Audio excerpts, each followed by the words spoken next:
Hey guys, Wyatt Claypool here. Did you know that Prime Minister Justin Trudeau and the Liberal government are in a little bit of a leadership crisis right now? Like, I knew about that, but somehow it seems like a lot of the online left in Canada has not yet been informed because they cannot stop talking about Pierre Poilievre. And I'm not doing the silly accusation that the left often does that if you're criticizing Trudeau and the Liberal government, then you're just obsessed with Justin Trudeau. Obviously, we're going to talk about Trudeau a lot. He's the prime minister. What I'm saying about the left, though, is although Polyev is completely out of the news cycle, they cannot stop talking about him, not because they're obsessed, but because they know their agenda is currently failing. Even if you're from the Green Party or the NDP, you know that you're about to get wiped out by the Conservatives in the 2025 election. So rather than talking about Trudeau, they would rather talk about the opposition leader, Pierre Poilievre. It's just the most desperate tactic you could possibly use when there is really nothing good to say about what's been going on the last couple of weeks. And the NDP knows they own a lot of the destruction of Canada over the past few years. So that's why their criticisms of Trudeau are pretty thin. It's about he's too corporate. He doesn't do enough. Like whatever the vague enough is, they haven't done enough of it. And so that's what's led the NDP and the Greens and a lot of online lefty influencers to only want to talk about Polyev, which demonstrates that Polyev is winning. Because if you're the opposition leader and you're the main news item every day, at least when it comes to how the left covers Canadian politics, it's probably because you're an extremely important person. And all of this has just added to Pierre Poilievre's name recognition. And even when he's being attacked, the substance of the story most Canadians would tend to agree with Polyev on. Anyways, let's do a little bit of a museum tour through social media and just look at how crazy this is. Just how much the left is talking about Polyev at a time when literally everybody should be talking about Trudeau. Like, I'm not telling you what you have to care about and what you have to talk about. But if you're, a commentator or somebody who's an influencer worth their salt, you think you'd be talking about the issue that probably 95% of Canadians would rate as the biggest issue, not the 1% of online lefties who thinks Pierre Poilievre is a very big, evil, bad man who's kind of like Donald Trump in some vague, bad way, even though they can't really point out what's bad about Trump. But Poilievre's somewhat like him, ergo, bad. I don't know. But before I get into that, guys, reminder, if you like this channel, make sure you're subscribed. About 75% of you are not subscribed. If you are watching the video, my videos probably just pop up in your recommends and you click on them, but you've never subscribed. So make sure you do that. Come on. Do it for Uncle Wyatt, even though you're probably older than me. So here's Cult MTL, also known as Cult Montreal. It's this culture magazine in Montreal that for some reason has been covering politics, just at the time when they started getting a big subsidy from the federal government back in 2020. They've been literally given tens of thousands of dollars every year, not just by the federal government, but also by the Quebec provincial government. And publications like this, I know people say, the National Post gets more money than the National Observer, or then gets money that, or they get more money than Anti-Hate Canada or Cult MTL. Okay, sure. Yeah, in raw dollars, probably Post Media gets more money than Cult MTL. I don't deny that. But as a percentage of their budget, National Post and other Post Media assets would probably keep on existing if all of the government subsidies were cut, especially if taxes were lowered. But Cult MTL and National Observer wouldn't be open if they weren't being paid money by the Liberal government, because the Liberal government money makes up a large portion of the budget. Anyways, and now they write these very hacky articles about Polyev all the time. And here's a quote from this article, and I clicked on it, and it's an article pretty much about nothing. But here is their quote from their own article.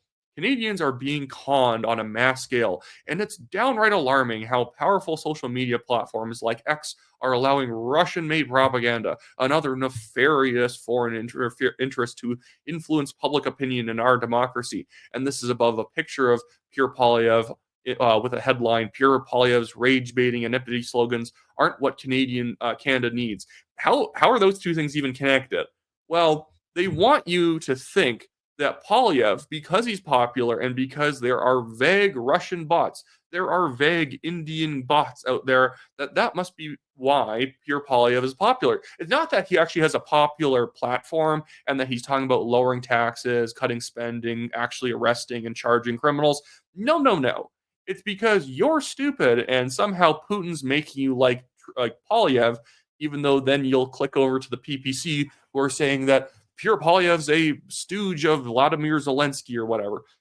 Good sign that you're probably on target when it comes to your positions is everyone seems to disagree with you for completely contradictory reasons, and that's what the PPC and the Liberals have been representing these days when it comes to criticisms of Poilievre. But yeah, pathetic article. Again, December 22nd. Was there nothing more interesting going on at the same time? Here's this person also on December 22nd.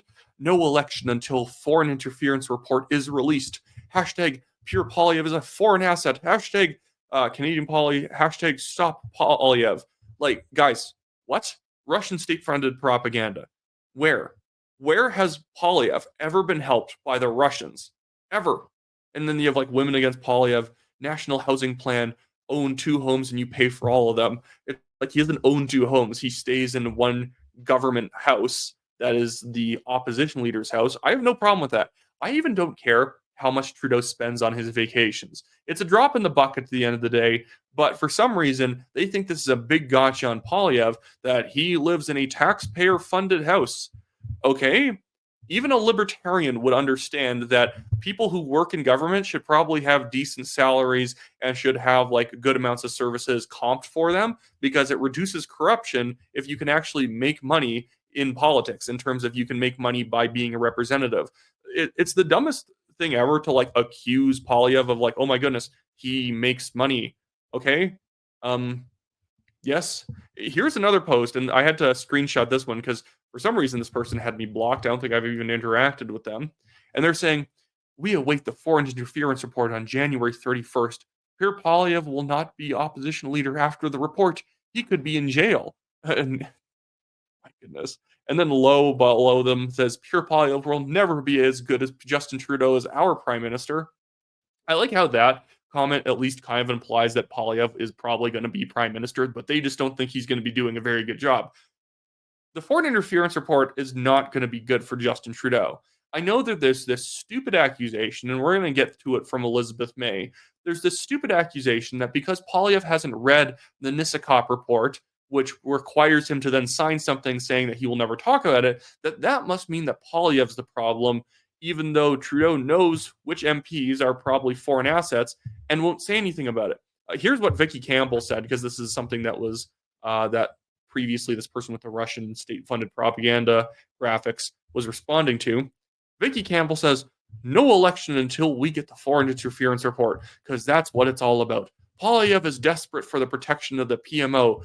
Yes, he's desperate for the protection of Justin Trudeau.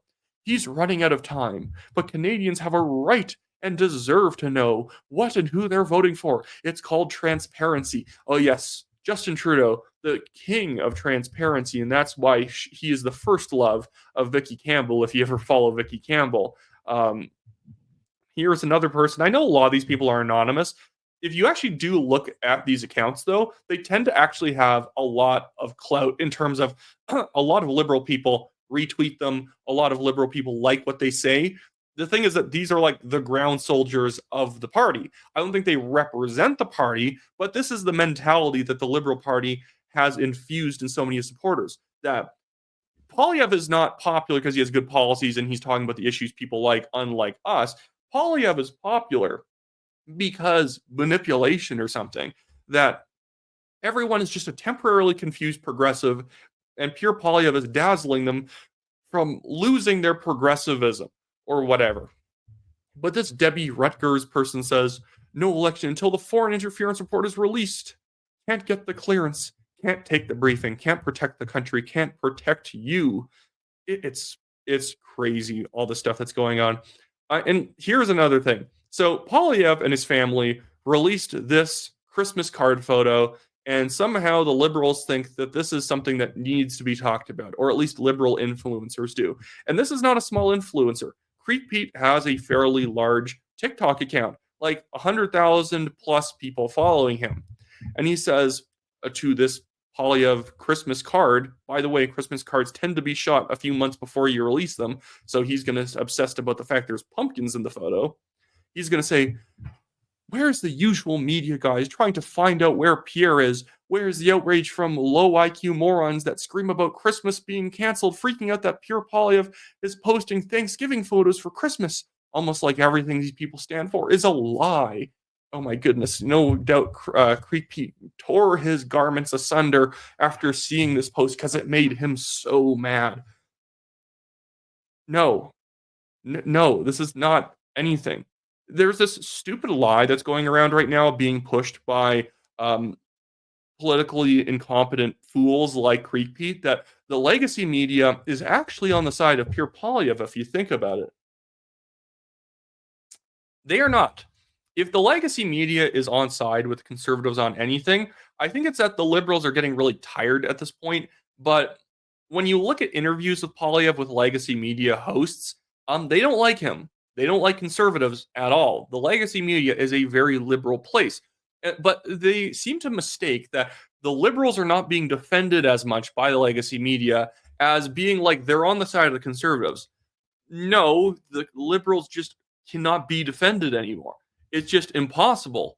You can't. It's just not. You can't do it. The damage the liberals have done, and the place that they put themselves in has made them impossible to defend. So the legacy media just does it less.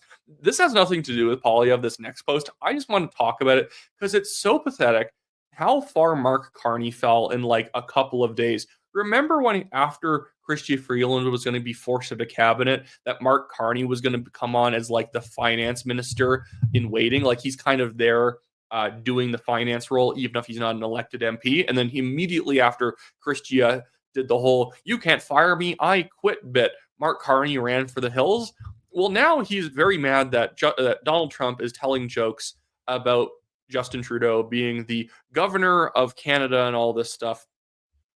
So you don't even need to see the post. It's typical Trump trolling of Trudeau talking about Canada being the 51st state and Justin Trudeau being his favorite governor or whatever.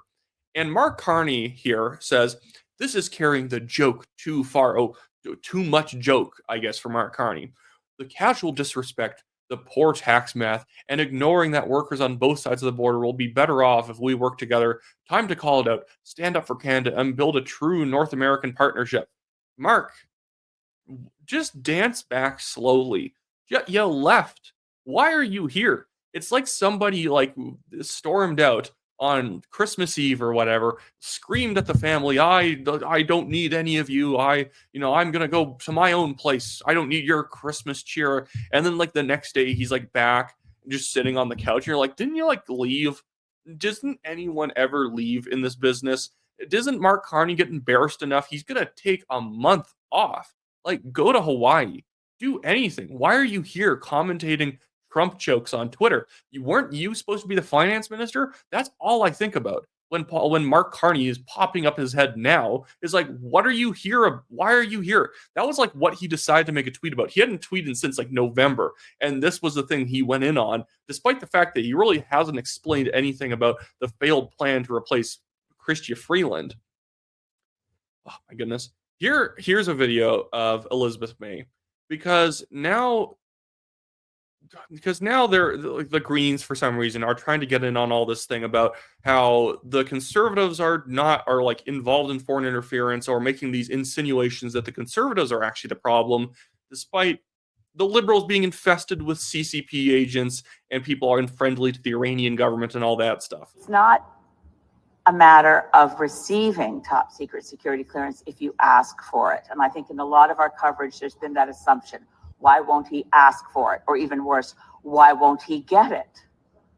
The only thing that for me represents a concern about whatever may be in Mr. Poilievre's background is his own decision not to subject himself to the review required to receive top secret security clearance. Having gone through that process myself, I know it's not a matter of ticking a few boxes. Can she answer what the actual security clearance gets him? He gets to not only have a really in-depth background check on himself, which he's done before because he sat on other committees where you needed a personal background check. This is like a background check where we're going to do a background check on your dog. And at the end of the day, what does Poilievre get to do? He gets to read a report and never talk about it. That's the problem. And he can't even do anything that would confirm details about it. And this is all rules that the Liberals have put in place that they could always get rid of. They don't want to get rid of it because it allows the Liberals to not have to get rid of the obvious foreign agents in their government, because Poilievre won't read it and he won't, do whatever. He won't jump through hoops that don't matter. You really want to know, I've phrased it this way before, are you blackmailable? So Mr. Poilievre could clear this up very easily. The only thing that raises doubts in my mind about whether he is in any way compromised, either by foreign interference or by something else, is his own refusal to go through the process. It's ridiculous. And she was the one who came out and said, "Oh, I read the report and it looks like nobody was actually involved in any foreign interference whatsoever." And it's like, guys, Singh had to then come out and say, "Elizabeth, you're an idiot. Yeah, there absolutely are MPs who are pointed out as being assets of foreign governments or being like in contact with foreign, like hostile governments." And then it was the most clownish thing ever. I don't trust Elizabeth May. I just know that she's probably not involved in the foreign government, because who cares about infiltrating the Green Party? The Green Party will infiltrate itself. She even admits that she takes her talking points on Israel and Palestine from like Hamas front groups, that she lets them develop her positions for her, and she's unwilling to actually think critically on it. Now, here's another great post of people trying to now say that Poilievre is some sort of, I don't even know how to describe this. They think he's now against freedom because he wants to crack down on actual harassment. So this Laura Babcock person says, Poilievre is sounding indistinguishable from Trump. It's not even subtle dog whistling anymore. He's running on starting a culture war, and Canadians are at grave risk of falling for it. And then this Will Greaves guy says, just listen to the vapid, too online right-wing rhetoric Poilievre is spouting. No details, no evidence, just vague promises to go after all the people his followers have been primed to envy and resent. And what quote are they having a problem with? So Pierre Poilievre told the Winnipeg Jewish Review in an exclusive telephone interview December 18th, 2024, that he will not tolerate and will, quote, defund, and, quote, all of those with a woke anti-Semitic agenda, including at the universities who receive federal funding, as well as all federal funded museums. He will reiterate that his plans to defund all those who are imposing a radical, terrifying, toxic ideology, and will be apply to everything that the federal government controls. He stated, I will fire government officials throughout my administration who are imposing a toxic, woke ideology. How is this bad? Because this person said that we're going after people all of his followers have been primed to hate. No, he will take away government funding from extreme wokeists as well as anti-Semites. So if you're running like a college program and you're spreading Hamas propaganda, the government doesn't want to fund that. If you're pushing anti-Western propaganda, woke rhetoric, the government will not fund that. And this apparently is very, very bad. This is actually Trump-like, which is just proving that, Trump doesn't sound that bad, because Trump also doesn't want to fund wokeism. That is apparently what being like far right these days is. You're just not woke. Here's Creekbeat again saying, media forced Biden out too. Oh, apparently that's why the Democrats lost in 2024. It's because Biden wasn't on the ticket, my goodness. Media forced Biden out too. And now we have Trump threatening Canada. So I don't know, maybe just STFU. And this is to Adder Canada, who is a notorious lefty when it comes to his cartoons. And it's just a cartoon depicting Joe Biden saying, don't let anyone tell you you're staying on too long, to Justin Trudeau, which is a pretty apt criticism from somebody on the left that Trudeau probably needs to go. But apparently this is evidence of media bias against the Liberals. It's tiring. It's so tiring. And you go through these people's timelines, and I have Creekbeat, BK Belton, Vicky Campbell. I've gone through people like the Greens, and they're all talking about Poilievre. Like, yeah, they throw some jabs at Trudeau here and there, but the thing is that their actual ire is saved for Poilievre. Here's something else that the Greens put out yesterday. or a couple days ago, trying to like hit Poilievre for foreign interference again. Here's Dean Blundell reacting to it, saying, Pierre Poilievre is a foreign asset breadcrumb trail from Elizabeth May, just in time for Christmas, January 31st, because they're obsessed with this report coming out, which I guarantee you is probably not going to show that Poilievre is a secret Putin asset or something like that. Could there be conservatives accused of being foreign assets in the report? Absolutely. Sure, there could be. There's 11 of them. And so I wouldn't be that shocked if there is somebody from a party as big as the Conservatives who did something wrong. But everyone's just trying to make these vague insinuations that it must all be about how bad Poilievre is. Even if, guys, if the report was bad for Poilievre, do you think that Trudeau would be sitting on it this long? He needs something to deflect super hard with. He wouldn't be waiting until the absolute mandated day that things have to come out. So this is what Elizabeth May said in a statement. The only way for Canadians to know that the official opposition has not been compromised through foreign interference is for its leader to seek and obtain top secret security clearance. I have urged him to do so since June 2024. With great urgency, I urge him to do so now. Pierre Poilievre is the only person in a position to clear the air about the Conservative Party and any potential favors owed to foreign interests. What do these people even think there is? Who does he owe anything to? Usually, you'll at least have like a motive, or you'll have something Poilievre did that, and then evidence will come out later that explains why he did that thing. What has he done so far that, paints him or taints him in your mind as obviously working on behalf of that government, and we just need to wait for the evidence to come out? I can't name anything, absolutely at all. Maybe there's a Conservative MP, but do we not think that we're going to have more interference inside the Liberal Party, the party that has people who directly meet with Iranian government parliamentarians or are involved with CCP front groups? Really? Well, anyways, that should be it for me today, guys. I'll probably be back in the next few days with another video. I want to do an edited video with Brittany. I had it saved from a few days ago, but I had to do a little bit of a heavier edit on it. But if you want to support the show, again, make sure you're subscribed, like the video, leave a comment, and you can always donate to the legal fund in the description below as well as in the comments. See you guys later.